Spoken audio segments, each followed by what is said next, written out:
नमस्कार दोस्तों। Supreme court ने 5 नवंबर मंगलवार को उत्तर प्रदेश के मदरसा शिक्षा अधिनियम 2004 को सही बताया। दोस्तों, मदरसा शिक्षा अधिनियम 2004 के तहत ही मदरसा बोर्ड बना था और अल्पसंख्यक कल्याण विभागों को मदरसों से प्रशासन का अधिकार मिला था। दोस्तों, chief justice D.Y.. Chandrachud, justice JB. Pardiwala और जस्टिस मनोज मिश्रा की बेंच ने इलाहाबाद हाई कोर्ट के 22 मार्च के फैसले को पलट दिया, जिसमें इस एक्ट को धर्मनिरपेक्षता का उल्लंघन बताते हुए इसे गलत ठहराया गया था। दोस्तों, सुप्रीम कोर्ट ने कहा कि हाई कोर्ट ने गलती किया है और कोई भी कानून सिर्फ गलत तभी ठहराया जा सकता है जब वो संविधान के किसी हिस्से का उल्लंघन करता हो या फिर उसे बनाने का अधिकार ही ना हो। तो आइए दोस्तों, आज के वीडियो में हम बात करते हैं कि क्या है यूपी का मदरसा एक्ट, इस एक्ट के खिलाफ क्या क्या सवाल उठे थे, हाई कोर्ट ने मदरसा एक्ट को क्यों गलत ठहराया था, इसके अलावा सुप्रीम कोर्ट ने इस फैसले में मदरसा एक्ट को सुधार के लिए और क्या क्या सजेशन दिए हैं। तो दोस्तों, आप मेरे साथ वीडियो में अंत तक बने रहें। तो चलिए वीडियो स्टार्ट करते हैं।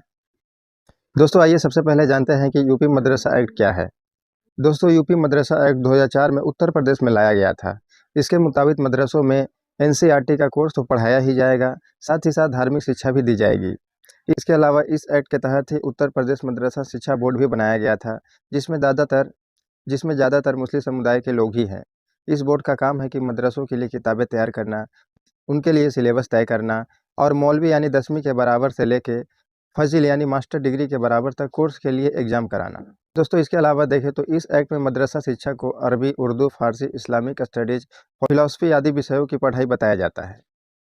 दोस्तों, ये तो हुई मदरसा एक्ट के बारे में। आइए अब बात करते हैं कि इस मदरसा एक्ट के खिलाफ क्या सवाल उठे थे। दोस्तों, याचिकाकर्ता ने यूपी मदरसा एक्ट को चुनौती दी थी, यह कहते हुए कि इसमें अनुच्छेद 14, अनुच्छेद 15 और अनुच्छेद 21A का उल्लंघन होता है। दोस्तों, जिन्हें नहीं पता है उन्हें बता दें कि हमारे संविधान में अनुच्छेद 14 कानून के सामने समानता की बात करता है, अनुच्छेद 15 धर्म, जाति, लिंग इत्यादि के आधार पर भेदभाव का निषेध करता है और अनुच्छेद 21A 6 साल से 14 साल के बच्चों के लिए मुफ्त और अनिवार्य शिक्षा की बात करता है। दोस्तों, याचिकाकर्ता ने मदरसा एक्ट के बारे में कहा था कि मदरसा एक्ट यह तीनों अनुच्छेद का उल्लंघन करता है। इसके अलावा यह भी कहा गया था कि मदरसा एक्ट 14 साल या 8वीं कक्षा तक के बच्चों को अच्छी क्वालिटी का अनिवार्य शिक्षा नहीं देता है, जो कि अनुच्छेद 21 के तहत जरूरी होता है। दोस्तों, अब आइए आप बात करते हैं कि हाई कोर्ट ने इस मदरसा एक्ट को गलत क्यों ठहराया था, इसके बारे में वो क्या क्या कहा था। दोस्तों, इलाहाबाद हाई कोर्ट ने मदरसा एक्ट को पहले गलत ठहराया था। हाई कोर्ट ने कहा था कि राज्य सरकार स्कूल लेवल की पढ़ाई के लिए कानून तो बना सकती है, लेकिन यह पढ़ाई धर्मनिरपेक्ष होनी चाहिए।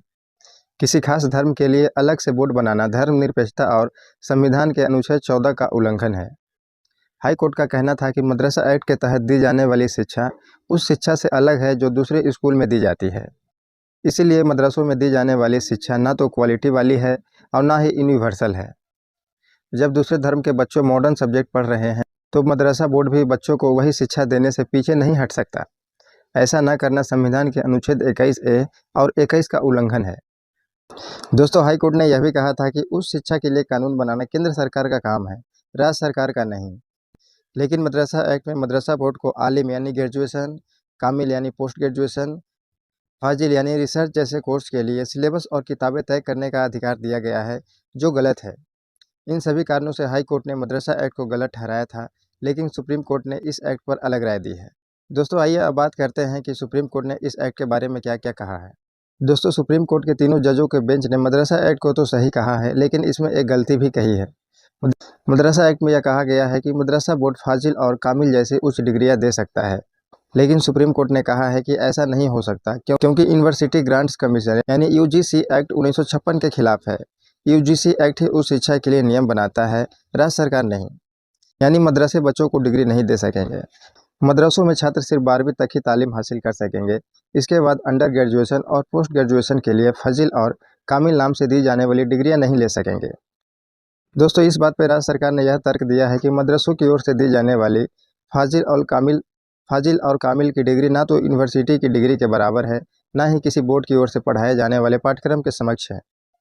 ऐसे में मदरसा बोर्ड से ग्रेजुएशन और पोस्ट ग्रेजुएशन करने वाले छात्र सिर्फ उन्हीं नौकरियों के लिए योग्य हो पाते हैं जिनके लिए हाई स्कूल या इंटरमीडिएट का योग्यता जरूरत होती है। दोस्तों, इसके अलावा सुप्रीम कोर्ट ने मदरसा एक्ट से अल्पसंख्यकों के अधिकार की रक्षा की भी बात कही है।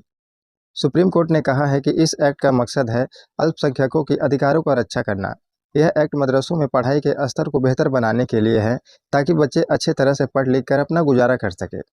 दोस्तों, इसके अलावा कोर्ट ने यह भी कहा है कि मदरसा एक्ट मदरसों के रोज के कामकाज में कोई दखल नहीं देता है। यह उत्तर प्रदेश में अल्पसंख्यकों के अधिकारों का रक्षा करता है और यह सुनिश्चित करता है कि मदरसों में पढ़ाए जाने वाले बच्चे आगे चल के अच्छी ज़िंदगी जी सके।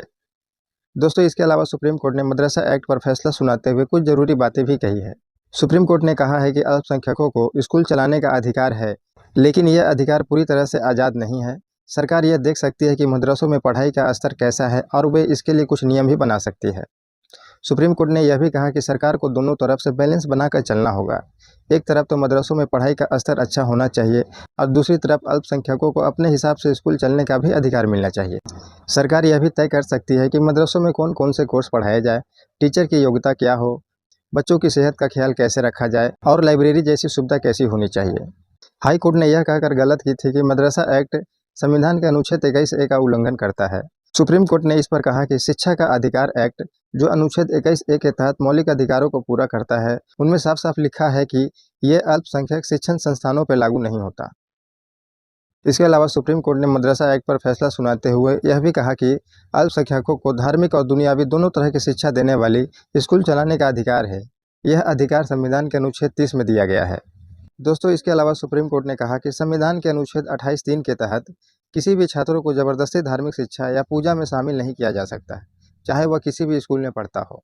इसका मतलब यह है कि मदरसों में धार्मिक शिक्षा तो दी जाती है, लेकिन किसी स्टूडेंट को उसमें जबरदस्ती शामिल नहीं किया जा सकता। तो दोस्तों, आज के वीडियो में बस इतना ही। फिर मिलते हैं किसी अगली वीडियो के साथ। तब तक के लिए नमस्कार।